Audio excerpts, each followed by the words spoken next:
Gracias. Bien. Esta sesión tiene dos partes. La primera parte corresponde a patología gonadal femenina y la segunda se refiere a patología gonadal masculina. En general, el tema que se va a abordar, corresponde a hipogonadismo en sí. ¿De acuerdo? Vamos a ver en realidad de hipogonadismo femenino en la primera parte y hipogonadismo masculino en la segunda parte. Ustedes este tema también lo han abordado de alguna manera cuando han hablado de hipopituitarismo, sobre todo para tener en cuenta, recordar la parte clínica sobre deficiencias de las gonadotrofinas. Pero aquí vamos a tener una visión más general, completa, de esta situación patológica. De todas maneras, se está establecida una agenda para ello. Vamos a empezar entonces con la primera parte. Para quienes están viendo esta imagen, deben seguramente estar pensando en una patología principal, ¿verdad? Desde el punto de vista genético. ¿Qué síndrome sería este? ¿Alguien quiere dar su opinión? Puede abrir su micro, participar.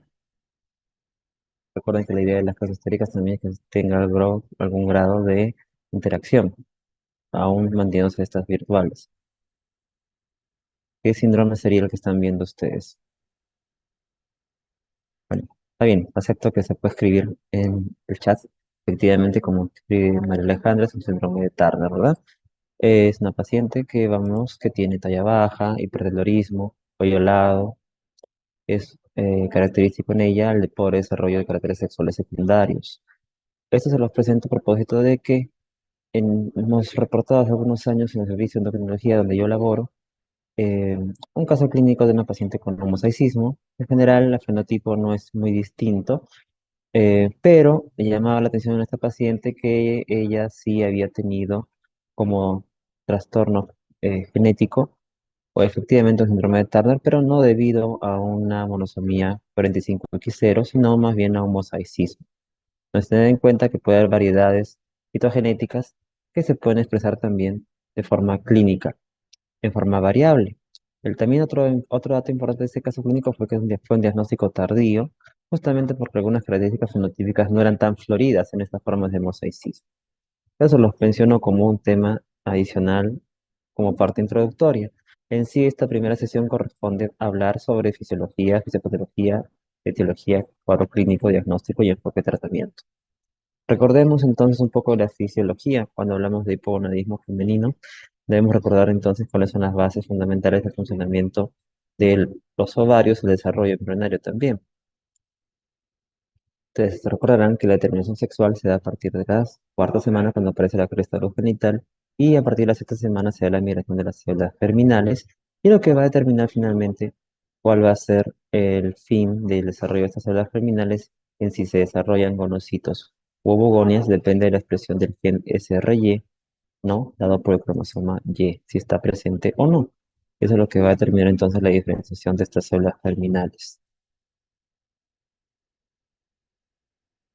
De tal manera que cuando tenemos dos cromosomas X, se transforman esas células germinales en ovogonias que van a dividirse luego por mitosis y luego van a entrar a una fase, la primera división meiótica, y se van a detener en el estadio de diploteno.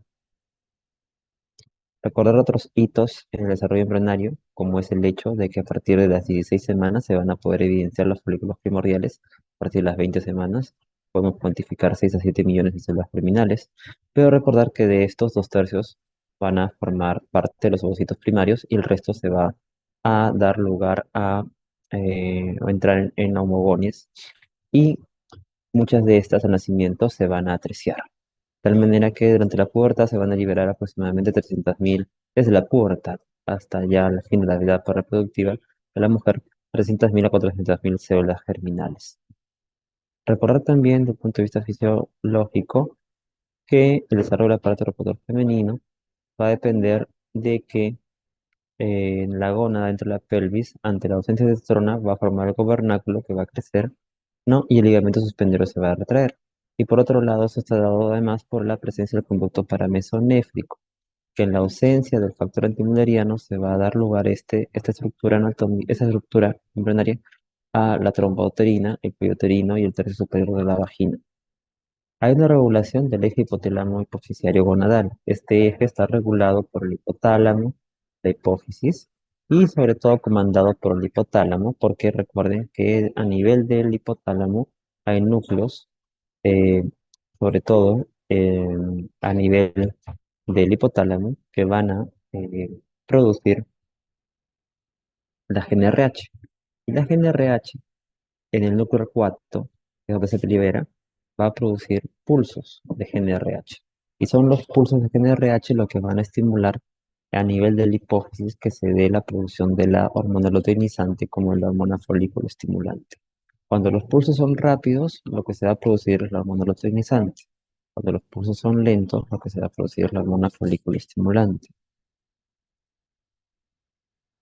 También tener en cuenta que la GNRH, como les digo, regula positivamente la secreción de gonadotrofinas y que estas últimas, las gonadotrofinas, tienen subunidades que son comunes a otras hormonas a nivel de la hipófisis, ¿no? La subunidad alfa.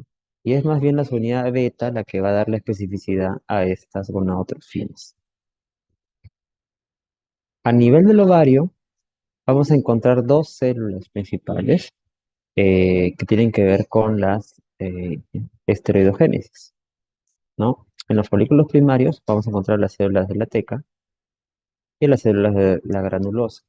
Las células de la granulosa expresan una enzima que se llama aromatasa y que es la que a su vez favorece la producción de los estrógenos, sobre todo el estradiol. En las células de la teca vamos a encontrar que estas más bien van a producir los andrógenos a nivel de los ovarios. En la mujer se producen andrógenos, estrógenos. También encontramos en los folículos primarios, ¿no?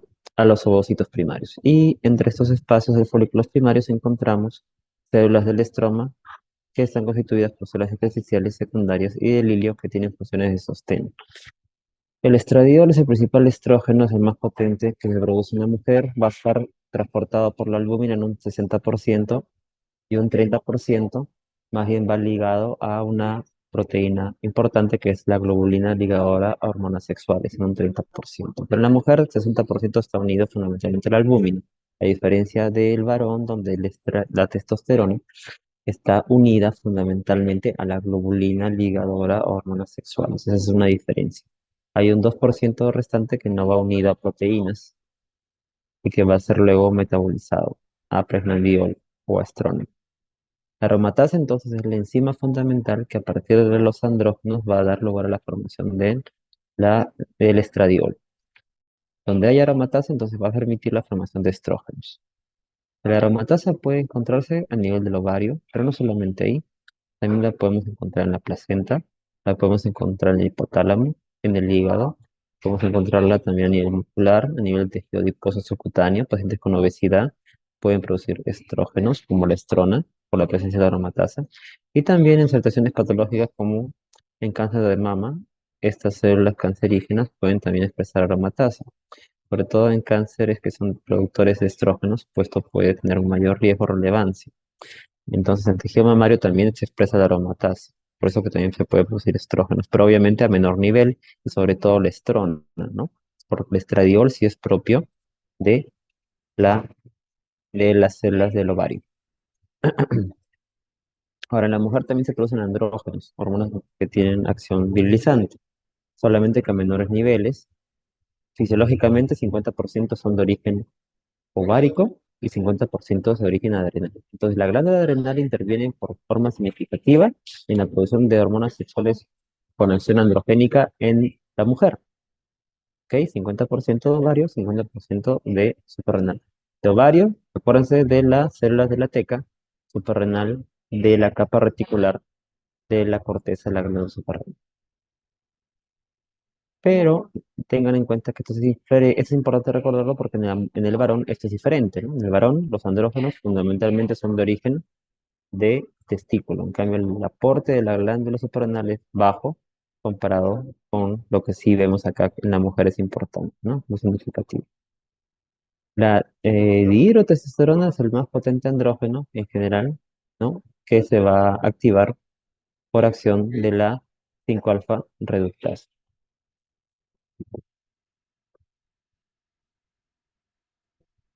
En cuanto al ciclo menstrual, recordar acá también que en la mujer la primera fase del ciclo menstrual está regulado por el aumento del estrógeno Y ya luego en la segunda fase ciclo menstrual, vamos a encontrar en la fase secretora un aumento más bien de la progesterona.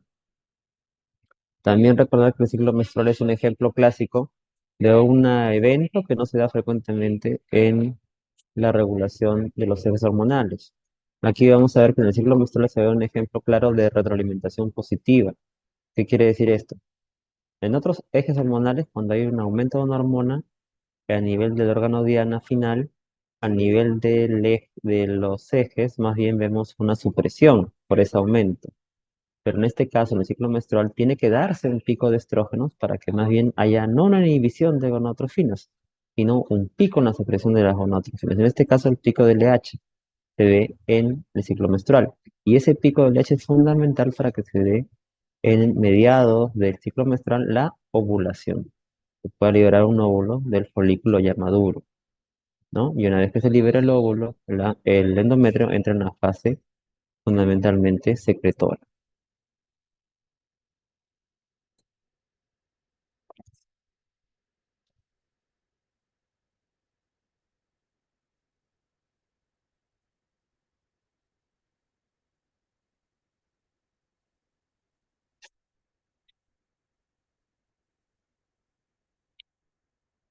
Lo otro que quería comentarle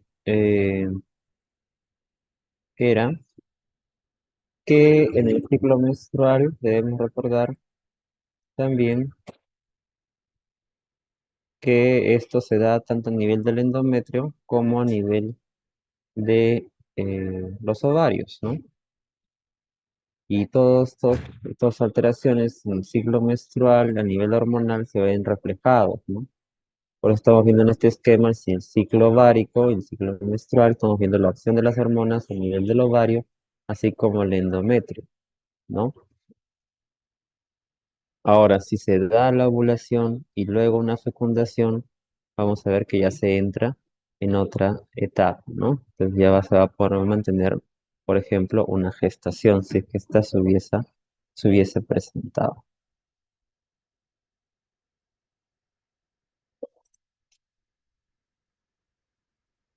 Bueno, continuamos entonces. En esta parte, no se olviden de la retroalimentación positiva porque es necesaria para que se dé la ovulación, que se ve como ejemplo en el ciclo menstrual.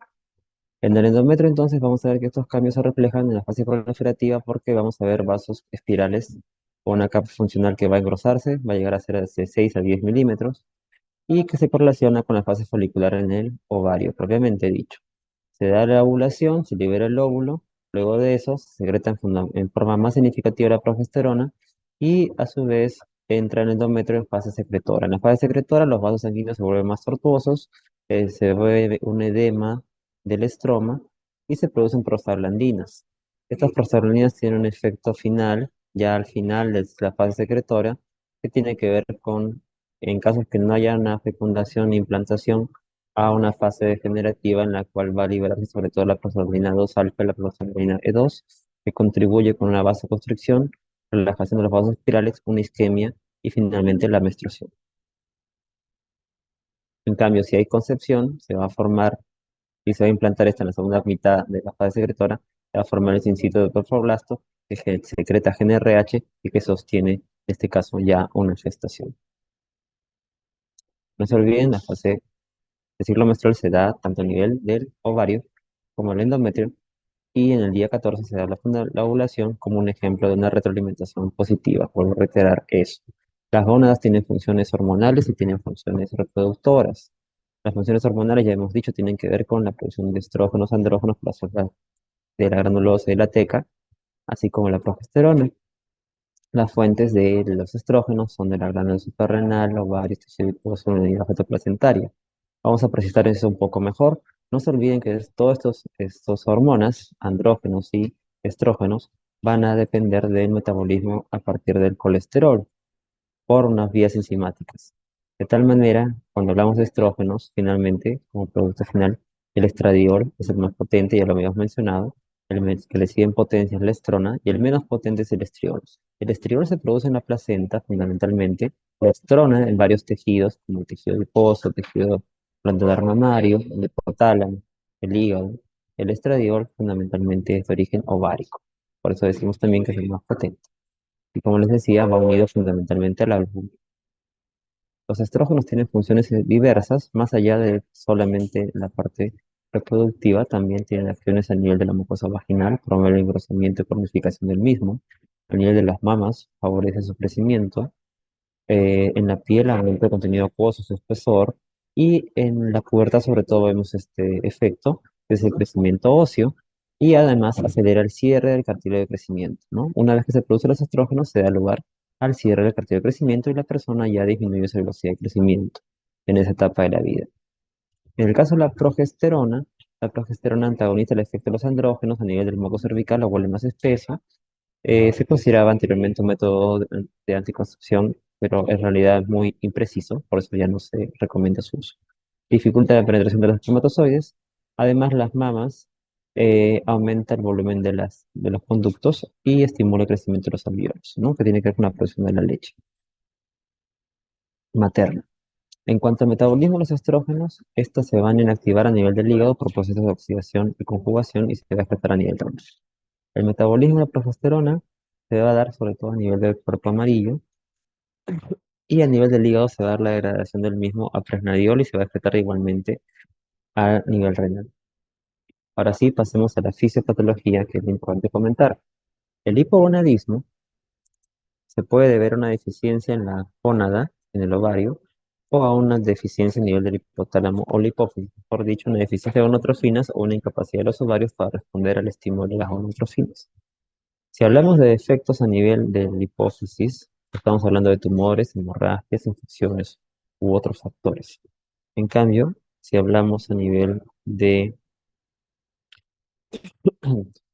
del ovario, estamos hablando de problemas que tienen que ver con, por ejemplo, una disgenesia gonadal, como puede ser el síndrome de Turner, una cirugía, una extirpación de los ovarios, una menopausia prematura por un trastorno, por ejemplo, autoinmune que ataca los ovarios, efectos de radioterapia o el uso de fármacos que afecten a la vía de la esteroidogénesis, por ejemplo, ¿no?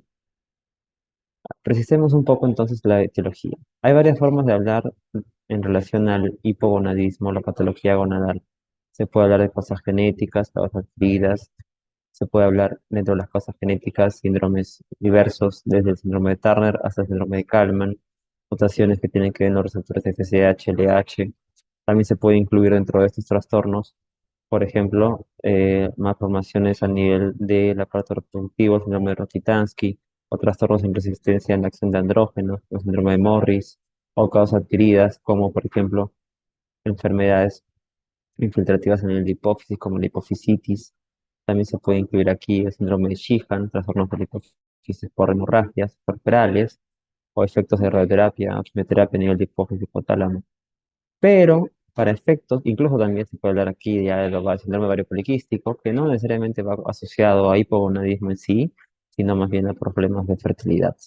Pero para efectos de esta presentación vamos a hablar de hipogonadismo primario y secundario, haciendo alusión al primario como una patología propia del ovario y el secundario patologías que pueden abarcar tanto el hipotálamo como la hipófisis. Si hablamos de hipogonadismo primario, entonces este también puede clasificarse a su vez en congénitas y adquiridas. Si hablamos de causas congénitas, tendremos el síndrome de Turner, pero no es la única disgenesia gonadal. Por ejemplo, también eh, hay casos de otras disgenesias, trastornos de diferenciación sexual, como el síndrome de Morris, síndromes de feminización testicular, también están descritos, resistencia a gonadotrofinas, puede ser por efecto de cirugía, radioterapia, enfermedades infecciosas, o el síndrome de X-Frak, por ejemplo, ¿no? Que también puede estar asociado a talla baja, galactosemia también, trastornos de metabolismo, y finalmente si no se logra establecer una causa puede ser considerada idiopática. Hablemos de la causa más frecuente de hipogonadismo en general en la mujer, que es el síndrome de Turner. El síndrome de Turner tiene varios fenotipos, lo comentamos a propósito de un caso que les presenté rápidamente al inicio. Lo clásico siempre va a ser que ustedes puedan detectarlo precozmente en pacientes en etapas tempranas de la vida, sobre todo por la presencia de Escherichia coli, implantación baja de cuero cabelludo, la presencia de picanto, la presencia de hipertelorismo, el edema en el dorso de los pies y definitivamente por la disminución en la velocidad de crecimiento. Y justo muchos de estos casos están relacionados con la digenesia gonadal más común, que es la monosomía con 45 cromosomas X y la ausencia de uno. Pero existen otras variedades citogenéticas, como los mosaicismos, las deleciones, que es el otro 50%. Y justamente estas otras variaciones citogenéticas pueden hacer que haya cuadros clínicos que se diagnostiquen tardíamente. Hemos tenido pacientes a los 20, 30 años diagnosticadas recién de síndrome de Turner, justamente por esta variabilidad citogenética. Y que tengan presente que estos mosaicismos de lesiones, traslocaciones, pueden corresponder al otro 50% de las variedades o causas del síndrome de Turner desde el punto de vista del cariotipo. Es característico entonces encontrar en estos pacientes talla baja, disminución de velocidad de crecimiento, pubertad retrasada y mayor riesgo de fracturas también, además de osteoporosis u osteopenia. Pero no solamente eso, también pueden haber trastornos a nivel de otros órganos, porque pueden haber además anomalías congénitas, sobre todo desde el punto de vista cardíaco y renal. Podemos encontrar disección de la aorta, estenosis de la aorta, malformaciones renales, duplicación renal. También pueden haber en el paciente fenotípicamente acortamiento cuarto metacarpiano, aunque esto no es específico.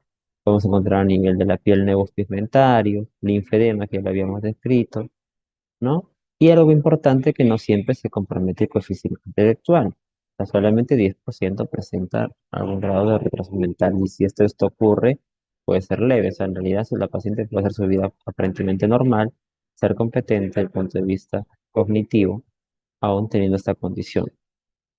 No es parte necesariamente de un compromiso severo en su presentación clínica. Ahora, desde el punto de vista de endocrinología, nosotros evaluamos también si hay ciertas alteraciones endocrinológicas, tales como obesidad central, resistencia a la insulina, prediabetes, intolerancia a la glucosa, quiero decir, o glucosa alterada en ayunas, o hemoglobina glicosilada en rango de prediabetes, o en sí diabetes, porque estos pacientes con hipogonadismo tienen mayor obesidad central, por lo tanto mayor resistencia a la insulina y están predispuestos a esta alteración. Además está descrito que en estos pacientes debemos siempre estar buscando la presencia de endocrinopatías autoinmunes y sobre todo dentro de ellas la presencia de hipotiroidismo por tiroides Hashimoto. Tienen mayor riesgo de hipotiroidismo por tiroides de Hashimoto estos pacientes. Siempre buscar endocrinopatías autoinmunes y mayor riesgo, como les decía, de fracturas porque muchas de estas mutaciones pueden estar asociadas a una insuficiencia en genes de cromosoma X que están relacionados con el desarrollo de los huesos.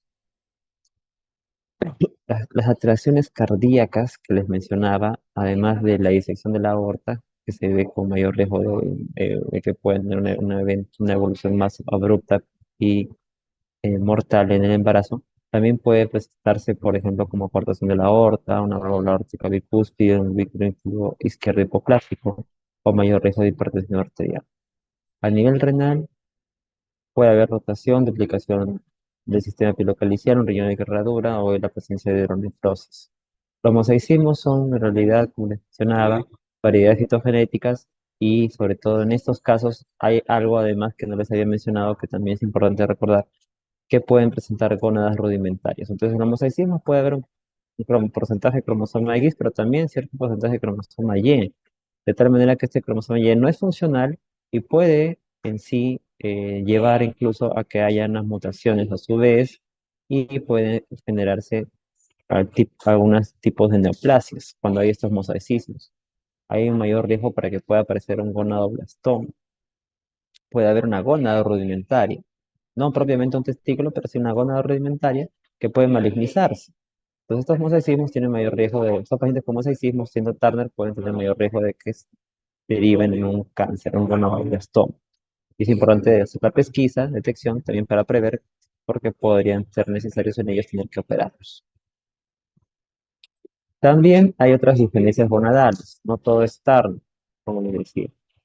Puede haber mutaciones en el desarrollo de los ovarios por mutaciones en el receptor de hormona folículo estimulante, puede haber a nivel también del gen BMP15, NR5A1 o el receptor de FSH, entre otros. ¿Ok? Estas disgenesias gonadales, ¿en qué derivan? En que estos pacientes tienen un cromosoma, un cariotipo 46XY, ¿no? Pero por estas mutaciones su fenotipo va a ser aparentemente masculino, ¿no? O por lo menos en todo caso no va a haber una adecuada diferenciación sexual. El diagnóstico incluso puede ser tardío. Otro síndrome genético, como causa de hipogonadismo primario femenino, es el síndrome de Perrault. En este caso tenemos una paciente que tiene dos cromosomas, 46 cromos, un cariotipo con 46XX, pero en ellos vamos a ver que hay un trastorno genético que lleva a que el paciente no pueda expresar adecuadamente eh, estos genes y no se dé un adecuado desarrollo desde el punto de vista de fenotipo.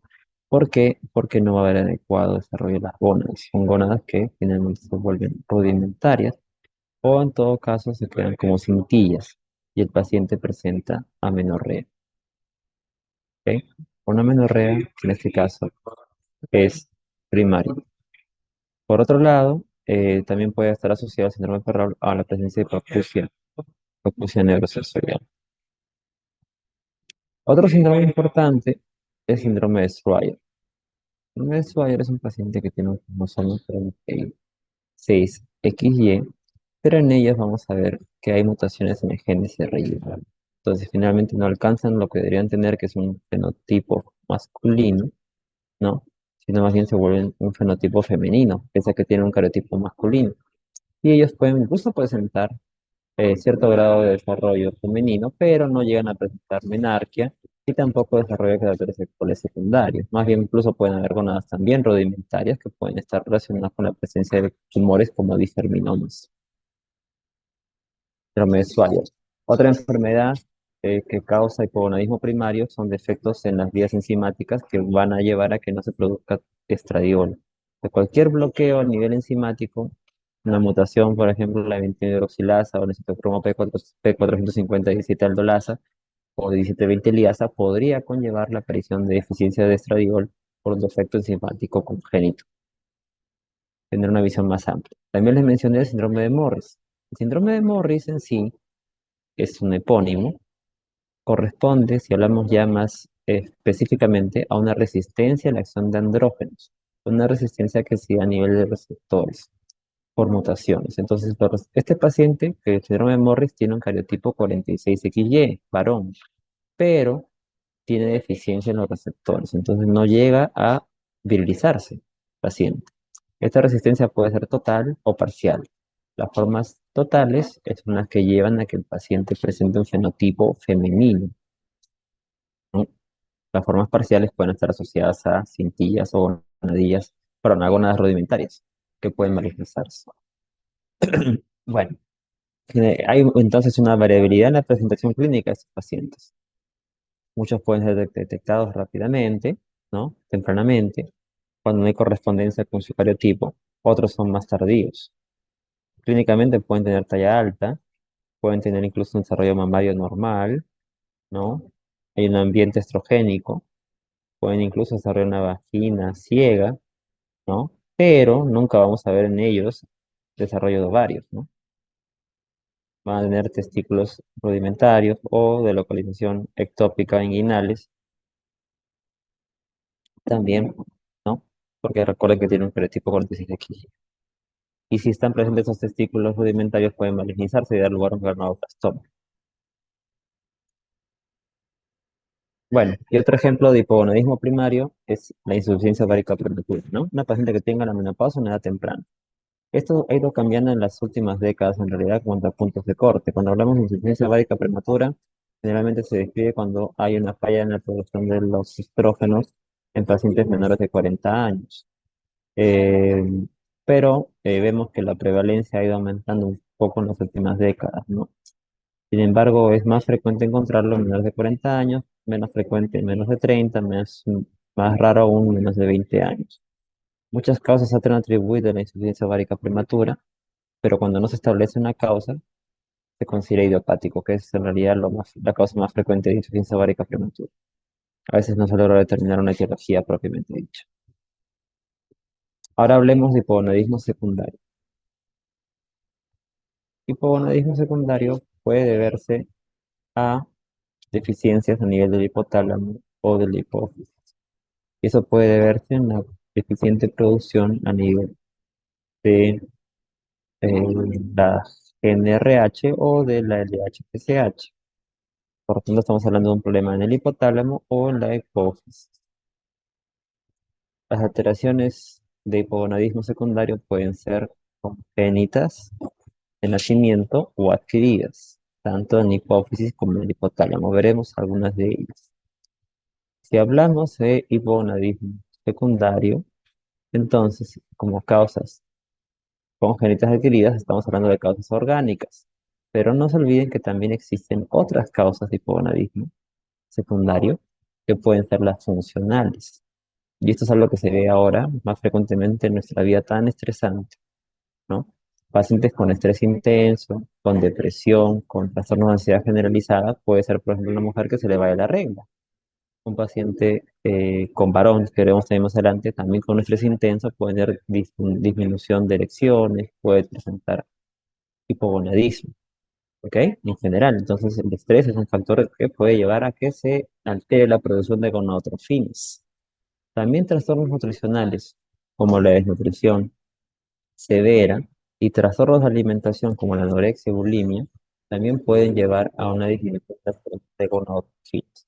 Y en general, enfermedades crónicas, sobre todo asociado muchas veces a procesos inflamatorios o infecciones crónicas, pueden conllevar también alteración de la producción de gonadotrofinas. Todas estas son causas funcionales. Corregimos el estrés, la depresión, la ansiedad, trastorno de alimentación o la enfermedad crónica y debería restablecerse el normal funcionamiento del eje hipotálamo hipofisario gonadal. Hablemos de un ejemplo de una enfermedad de hipogonadismo, una causa de hipogonadismo secundario orgánico congénito, el síndrome de Kalman. En el síndrome de Kalman vamos a ver un hipogonadismo secundario que se debe a que hay una alteración en el funcionamiento o en la producción de GNRH, porque no se da en la vía embrionaria una adecuada migración de las neuronas que secretan esta GNRH. Recuerden que las neuronas viajan junto con la placa olfativa del hipotálamo en la vida fetal. Esta placa no migra adecuadamente, por lo tanto no se llega a formar en forma adecuada estas células productoras de GNRH. Y asociado a esta alteración en la migración de esta placa olfativa, el paciente además tiene deficiencias en el proceso de olfacción. Por eso que la clínica va asociada a hiposmia, anosmia, también puede estar asociada a malformaciones congénitas, sobre todo por efectos de una línea media, y el paciente también puede presentar anomalías faciales. En general podemos encontrar lesiones también por efectos de masa que pueden estar presentes en los pacientes. En la mujer entonces encontramos, aunque es también importante sospecharlo, cuando hay talla alta, porque va a haber hipogonadismo. Entonces recuerden que los estrógenos estimulan el cierre del epífisis, y si no hay estrógenos, no se da el cierre del epífisis, entonces vamos a ver talla alta. Puede haber hiposmia, anosmia. A diferencia del síndrome de Turner, acá vemos talla alta, ¿no? Entonces, cuando vemos la clínica de un paciente con talla alta y tiene síntomas de hipogonadismo, podemos pensar, teniendo talla alta, que sea un problema más bien a nivel de hipófisis hipotálamo que de ovario, ¿no? Por frecuencia, si me dejo entender. Ahora, por otro lado, vamos a encontrar gonadas rudimentarias, hipogonadismo, porque va a haber un pobre desarrollo de caracteres sexuales secundarios. Cuando hablamos de causas orgánicas ya adquiridas, vamos a dar otros ejemplos. Hablamos, por ejemplo, de tumores, enfermedades vegetativas, ¿no? Que afecten a la hipófisis o el hipotálamo, ¿no? Cualquier proceso que afecte al hipófisis o el hipotálamo puede llevar a hipogonadismo. Si hablamos sobre todo del hipófisis, del hipotálamo, puede ser tumores como cronofringiomas, tumores que se originen de la hipófisis pero que lleguen a tener una extensión supracelular. Puede ser también un granuloma, gliomas o metástasis a nivel del hipotálamo. Si hablamos más bien de la hipófisis anterior, de la adenohipófisis, puede ser, por ejemplo, un tumor hipofisiario, un tumor neuroendocrino hipofisiario, un adenoma hipofisiario. Puede deberse también a una infección crónica, una tuberculosis, puede deberse a una enfermedad filtrativa o cromatosis.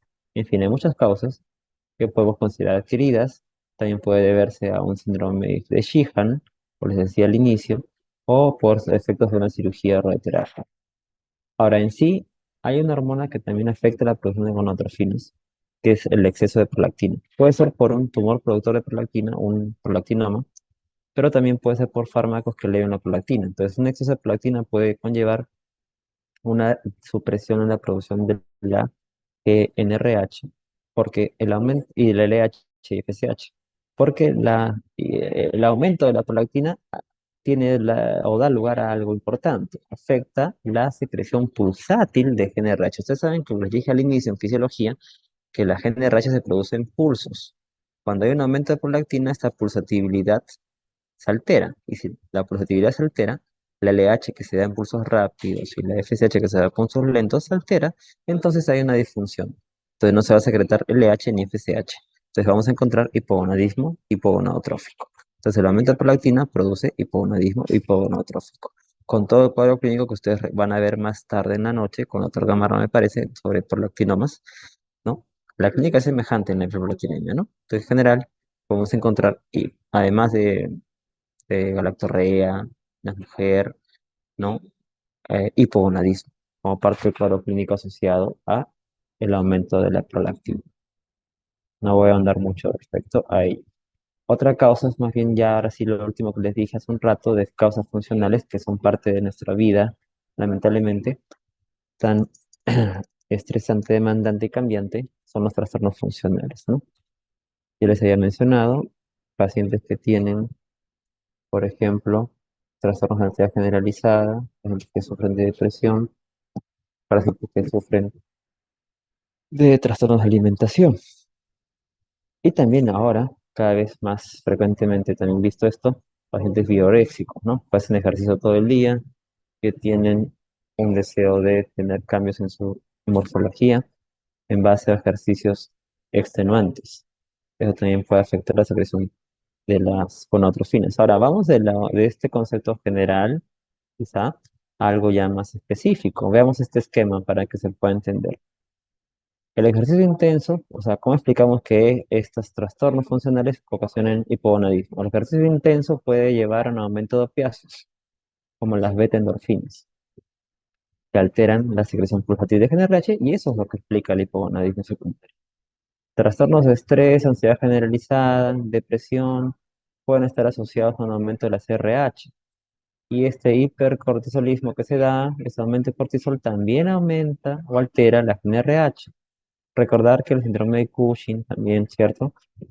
Quizá no les mencioné también, el hipercortisolismo, recordarán, también es causa de hipogonadismo secundario, ¿no? El cortisol también afecta la secreción pulsátil cuando está en exceso de GnRH. Entonces, en situaciones en las cuales hay estrés, trastorno de ansiedad generalizada, puede haber un aumento de cortisol y eso también puede ocasionar alteración en la secreción pulsátil de GnRH y puede haber en el paciente hipogonadismo secundario. En pacientes con trastornos de alimentación como anorexia, bulimia, vamos a ver que va a haber un menor nivel de leptina y vamos a ver un aumento en los niveles del neuropéptido Y que sobre todo porque va a haber entonces en el paciente un aumento de la sensación del hambre, ¿no? Recuerden que el neuropéptido Y es una hormona orexigénica. Y este neuropéptido Y también afecta la secreción pulsátil de GnRH. Entonces, por todas estas vías es que se explica por qué trastornos funcionales llevan a hipogonadismo. También se considera el hipogonadismo funcional como amenorrea hipotalámica funcional. Es otro término que se usa cuando se habla de estos trastornos. Bien, ahora pasemos a hablar del cuadro clínico. En relación al cuadro clínico, cuando vemos un paciente con hipogonadismo, debemos pensar si el defecto está en el ovario o está en la hipófisis. Si el defecto está en el ovario, lo sospecharemos, sobre todo si encontramos un paciente generalmente con talla baja. Y si se presenta en etapas tempranas de la vida, va a haber pubertad retrasada. Si es un adulto más bien, no va a haber talla alta, talla baja, ¿no? Necesariamente, ¿no? Pero sí encontraremos disminución de caracteres sexuales secundarios, ¿no? Porque para que haya talla baja, tendríamos que estar pensando nosotros, ¿no? En que este trastorno es congénito. Entonces, probablemente sea un trastorno adquirido. En el cuadro clínico, más bien, cuando sospechamos un trastorno a nivel hipotálamo hipoficiario, vamos a preguntarnos si este trastorno se originó antes de la pubertad o después de la pubertad. Si fue después de la pubertad, no vamos a ver ningún cambio en la talla, pero sí podemos encontrar disminución de caracteres sexuales secundarios. Si se dio antes de la pubertad, sí puede haber alteraciones morfológicas en la talla. Entonces encontraremos más bien talla alta, ¿no? Y un hábito corporal infantil una pubertad retrasada. Esto es lo que les dije hace un rato. Recuerden, si el problema está en el ovario es congénito, generalmente encontraremos talla baja, pensar en Turner como una primera posibilidad. Si el problema está en hipófisis hipotálamo, pensaremos y si el origen o el paciente ha sido evaluado tempranamente en la vida, pensaremos que podría haber talla alta, ¿no? Si es que el problema está en hipófisis, porque no se ha dado el cierre del cartílago de crecimiento. Bueno, hay ciertos hitos que debemos recordar en la presentación clínica de un hipogonadismo, sobre todo en el desarrollo puberal. Ustedes saben que el primer cambio que ocurre en la pubertad es el desarrollo mamario y el último cambio es la presencia de la menarquia, la primera menstruación.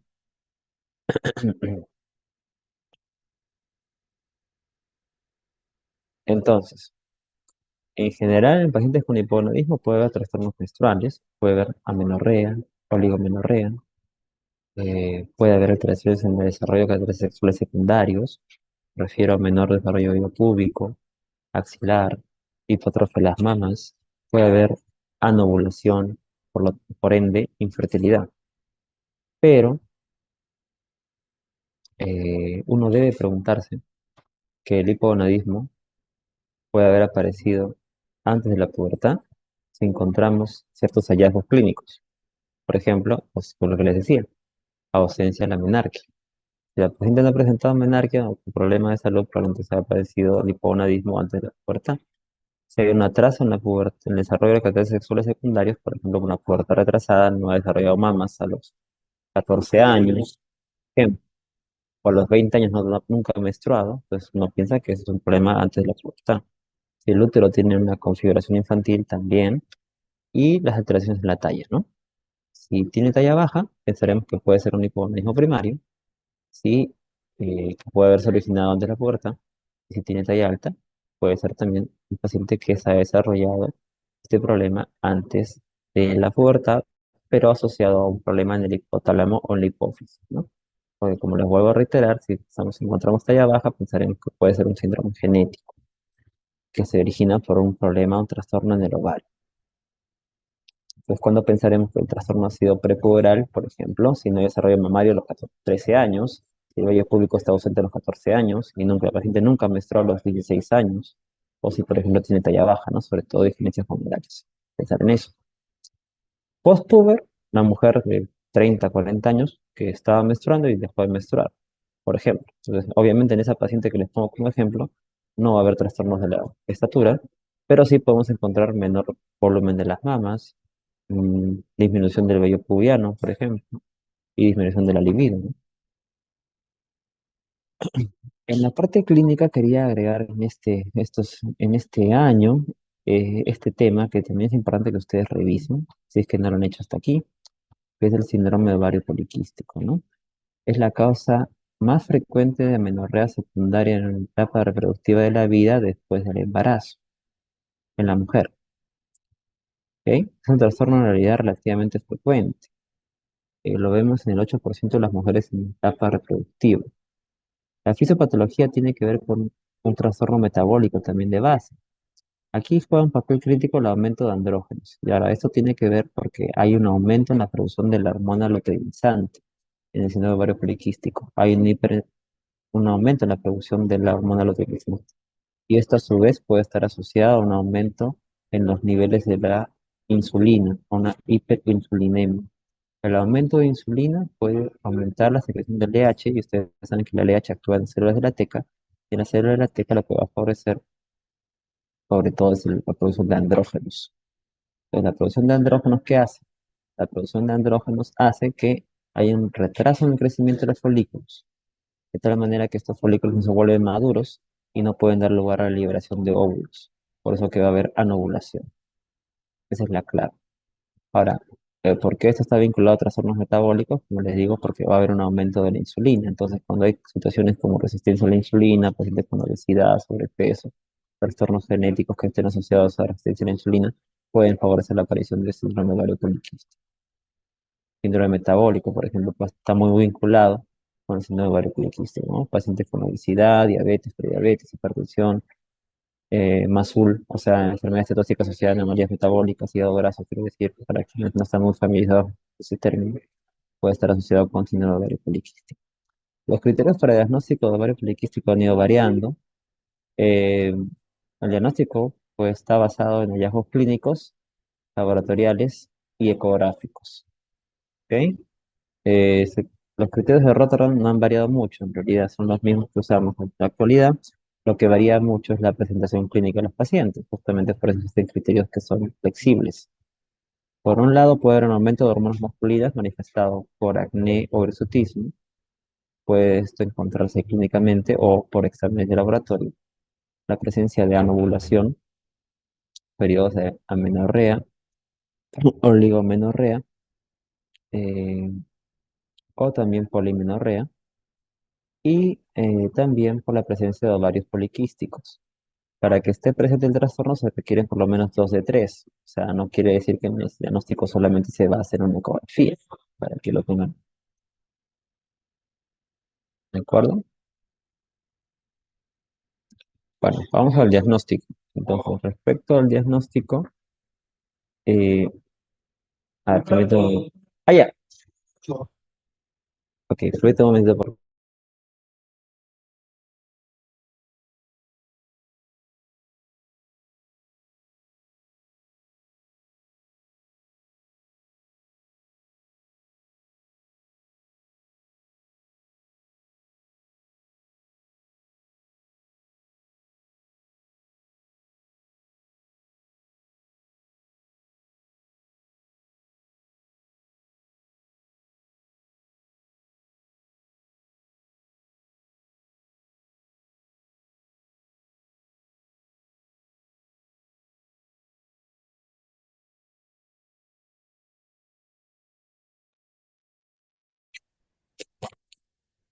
Bueno, continuamos entonces con la pequeña interrupción que tuvimos que hacer en este momento. Bueno, espero que se haya podido comprender un poco lo del síndrome poliquístico. Es un tema muy interesante en realidad que deberían ustedes afianzar. Es algo que en muchas especialidades es evaluado, visto, creyendo el concepto que les acabo de dar.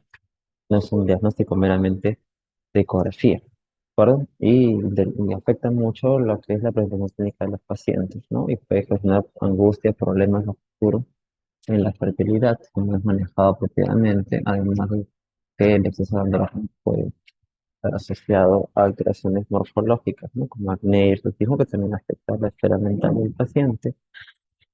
Y también incluso puede predisponerlos a tener problemas como cáncer de endometrio, si es que no es tratado adecuadamente, si la anovulación es crónica. Bueno, pasemos entonces al siguiente. ¿Cómo hacemos diagnóstico de síndrome perdón, de hipogonadismo? Debemos usar estrógenos y gonotrofinas e interpretar adecuadamente. Si los estrógenos están disminuidos y las gonotrofinas están elevadas, el problema está en el ovario. Si las gonotrofinas están bajas o normales y los estrógenos están bajos, el problema está en el hipotálamo o en la hipófisis. Esa es la interpretación que tenemos que hacer. Usar estrógenos y gonotrofinas. Ahora, no siempre eso es tan sencillo. Debemos dosar las hormonas en momentos adecuados. El estradiol se debe dosar entre el segundo a quinto día del ciclo menstrual en una paciente que tiene ciclos regulares. La paciente es irregular, no ha estado menstruando. En los últimos meses podría dosarlo en cualquier momento, idealmente en ayunas en la mañana. Si mi diagnóstico es claro, entonces ya tengo que interpretarlo. Y si mi primera sospecha es, de acuerdo a la interpretación, porque las gonotrofinas no están elevadas, que se trate de un hipogonadismo secundario, entonces yo debería en esta situación buscar también afectación de otros ejes hormonales. O sea, un hipogonadismo secundario puede estar asociado a un hipopituitarismo. Sería importante evaluar otros ejes hormonales. Y también buscar la causa del trastorno. Esta paciente podría estar presentando un tumor a nivel hipofisiario, un adenoma hipofisiario, un craniofaringioma, puede estar presentando un disgerminoma en el hipotálamo. Entonces habría que buscar la causa y ahí una resonancia magnética de hipófisis podría ser útil para la interpretación. En cambio, si encuentro las gonotrofinas elevadas, el problema está en el ovario. Entonces, ¿en qué pensaré? En una diferencia gonadal. Puede ser un síndrome de Turner, por ejemplo. Entonces, el examen fundamental que habría que solicitar al paciente, obviamente, Clínicamente uno previamente evalúa si hay dismorfias, cambios esqueléticos, cuello alado, por ejemplo, ¿no? Erisipol, edema, el dorso, el pie, etc. Uno pide un cariotipo, ¿no? Y de acuerdo al cariotipo puedo interpretar la disgenesia gonadal que se corresponde con lo que yo estoy sospechando. No todo es 45x0, como les dije al inicio, no todo es tarde tampoco, sin embargo es lo más frecuente. También para evaluar cómo es la morfología interna de los órganos del aparato reproductivo, podría ser importante una ecografía o una resonancia magnética, ¿no? Que es más sensible y específico para ver zonas, sobre todo rudimentarias. También hay otras pruebas para evaluación diagnóstica, sobre todo ya cuando se estudia la fertilidad en la mujer, como puede ser, por ejemplo, la reserva ovárica. Generalmente podemos usar la FSH. La FSH es algo que se puede usar en pacientes con ciclos regulares también entre el segundo y quinto día de la menstruación.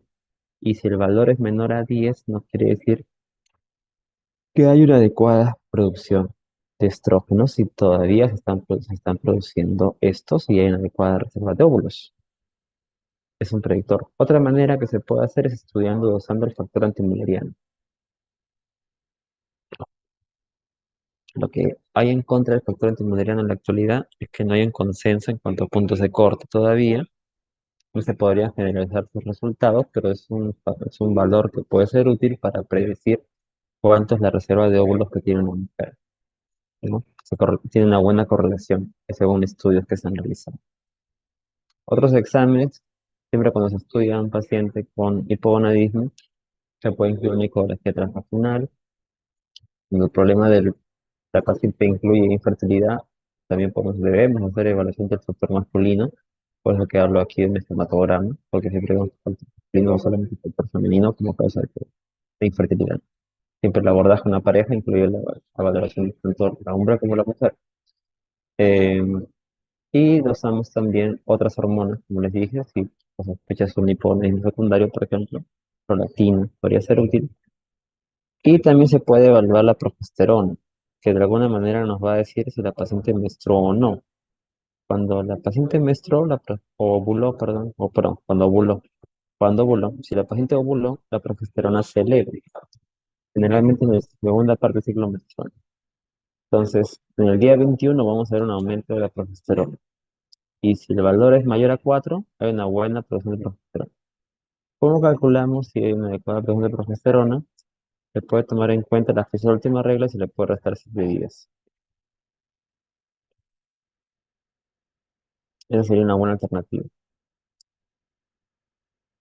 Ahora, también si hay problemas en cuanto a lo que es órganos internos, se puede hacer una histerosalpingografía, ¿no? Para ver cómo están las tropas uterinas.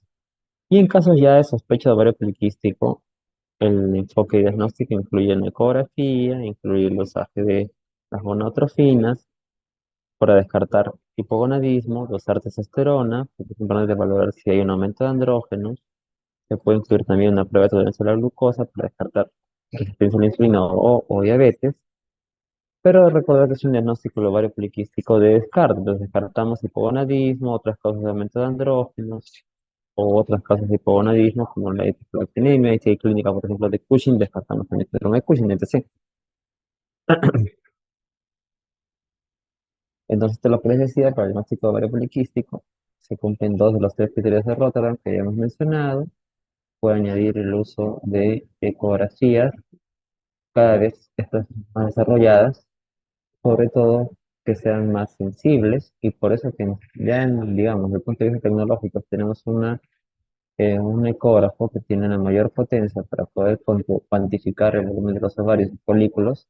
El punto de corte cambia, ¿no? Entonces, según el último consenso del año 2023, publicado recientemente, el número de folículos por ovario mayor a 20 es lo que define en con esa tecnología, eh, para hablar de ovarios poliquísticos en cuanto al criterio ecográfico, que solamente es uno de los tres criterios.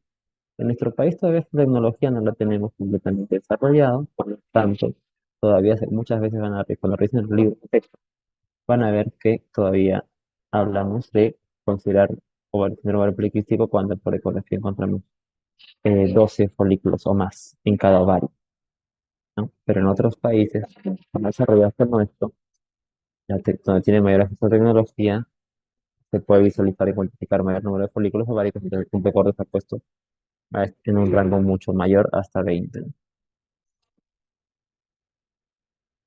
Bueno, tratamiento. Tratamiento. El tratamiento del hipogonadismo femenino va a depender si el paciente tiene útero o no tiene útero. Si no tiene útero, no hay problema, solamente le daría al paciente estrógenos. Pero si tiene útero el paciente, ahí sí tenemos un problema. No problema, pero sí tenemos que tener en cuenta, digamos, una observación, que tenemos que siempre dar terapia de reemplazo con contraposición. Recuerden que los estrógenos favorecen el crecimiento del endometrio y la progesterona más bien tiene un efecto contrario, ¿no? Entonces necesitamos que el paciente reciba terapia con estrógenos y luego también reciba con progestágeno, una terapia combinada con el que tiene útero, ¿de acuerdo? Porque si no, el endometrio puede proplastiarse y en factores de riesgo podría favorecer la aparición de neoplasia, cáncer de endometrio, entre otros, también cáncer de mama. Es importante siempre dar una terapia con contraposición, una hormona que antagonice los estrógenos, la progesterona. La terapia combinada permite también al paciente que pueda ver su menstruación, porque remedia el ciclo menstrual. Por ejemplo, les doy un ejemplo, no tienen que esto necesariamente ustedes saberlo. Por ejemplo, podemos usar valerato de estradiol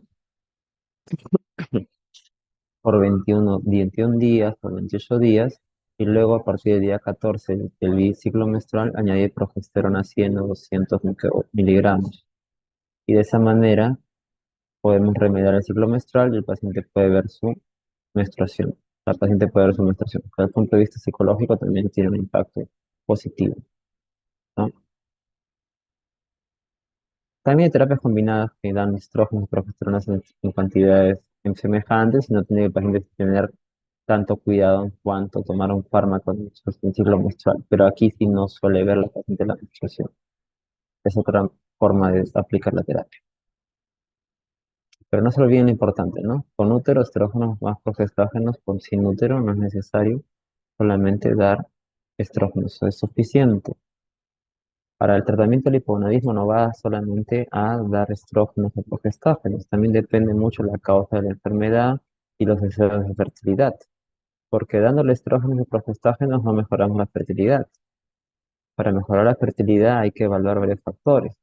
No es lo mismo una persona que tiene diagnóstico de hipogonadismo desde la primera etapa de la vida quien lo desarrolló tardíamente, porque en las diferencias sobre todo hay menos chances de éxito para mejorar la fertilidad, porque esos ovarios se van a ir atrofiando, ¿no? Van a tener desarrollo normal. El hipogonadismo es primario, también hay que incluir en el tratamiento otros factores, ¿no? Si es un trastorno, por ejemplo, un mosaicismo, o un paciente con un síndrome digenético, en el cual hay gónadas rudimentarias, siempre hay que buscar que estas no vayan a malignizarse y en estos casos, cuando se detectan, hay que extirpar estas gónadas rudimentarias porque pueden malignizarse. En el tratamiento del hipogonadismo por síndrome de Turner, también hay que incluir un manejo multidisciplinario, porque pueden haber anomalías congénitas como hipoacusia, trastornos renales, cardiovasculares, entonces requiere un manejo por el nefrólogo, cardiólogo, ¿no? Además del endocrinólogo, ¿no? Lo que es la parte del manejo de la pubertad retrasada y las endocrinopatías que pueden estar asociadas a ellas, ¿no? El síndrome de Turner es una indicación para tratamiento con hormona de crecimiento también, porque esta talla baja sí puede responder al tratamiento con hormona de crecimiento. Cuando se ha detectado precozmente, podemos suplir esta deficiencia y podemos ofrecérsela antes de que se dé el cierre del cartil de crecimiento. En las etapas de la vida podría recibir este paciente hormona de crecimiento. En la insuficiencia ovárica prematura es importante la evaluación adecuada, dejar tratado de establecer una etiología, y si no es así, aun cuando la paciente no tenga una causa definida, pero si tiene insuficiencia ovárica, hay que empezar tratamiento. El principal beneficio de darle tratamiento va a ser que este paciente va a poder evitar tener fracturas o desarrollar, porque va a evitar desarrollar osteoporosis. Porque un paciente que no recibe tratamiento con estrógenos va a tener un hueso que se va a descalcificar. Entonces el paciente puede presentar fracturas como consecuencia de la falta de tratamiento. Por eso es importante en la incidencia ovárica prematura que el paciente también reciba tratamiento, por lo menos hasta una edad en la cual usualmente la mujer no produce estrógenos, ¿no? Hasta en una edad en la cual se da la menopausia.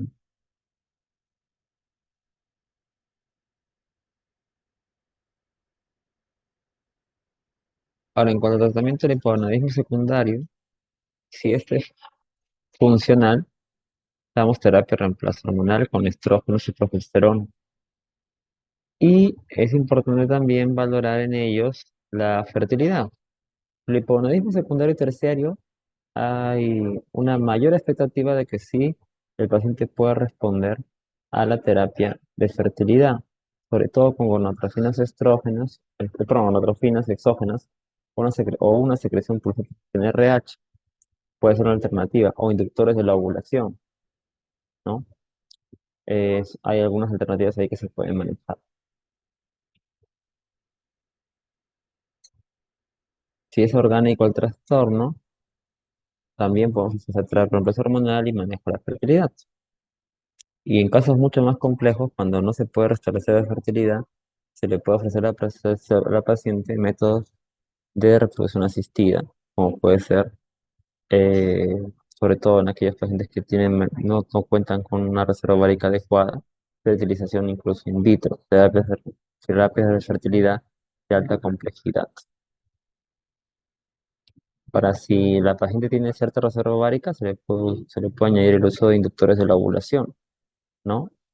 Para que liberen un óvulo, usando por ejemplo citrato de clomifeno o inhibidores de aromatasa, que por feedback negativo va a hacer que aumente la secreción de las gonadotrofinas y se liberen los óvulos.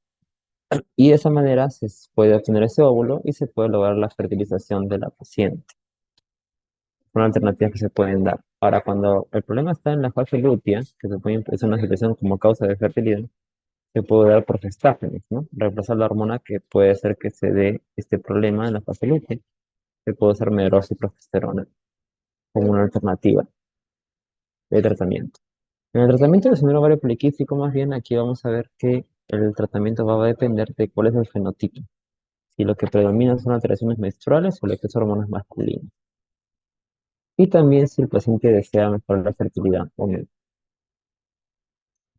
En los casos de que eh, el paciente presente irregularidades menstruales, se puede ofrecer anticonceptivos como una alternativa, y si hay un exceso de hormonas masculinas, se puede usar medicamentos que bloqueen la producción de andrógenos, como por ejemplo la espironolactona, es una alternativa, ¿no? Estos medicamentos siempre se dan en casos que el paciente no desee tener descendencia, porque si el problema es la fertilidad, entonces ahí lo que se usa básicamente es mejorar el peso del paciente. Si tiene sobrepeso o obesidad, que pierda peso. Hay algunos estudios que hablan del uso de metformina para disminuir la resistencia a la insulina. Y cuando la fertilidad no mejora, ya pasamos a un tratamiento con el ginecólogo, terapias de reproducción, inductores de la ovulación, que pueden ayudar a que se liberen estos óvulos. Recuerden que el problema tiene que ver con el exceso de andrógenos, que hace que no haya un buen crecimiento, un ritmo de crecimiento de folículos, y por eso no se liberan los óvulos. Entonces podemos ofrecer tratamientos para liberar óvulos. En casos que no responda, incluso casos muy complejos, pueden acabar en terapias de reproducción asistida, pero no es lo habitual. Ok, hasta aquí. No sé si tienen alguna pregunta, si fue lo que quería comentar sobre hipogonadismo femenino.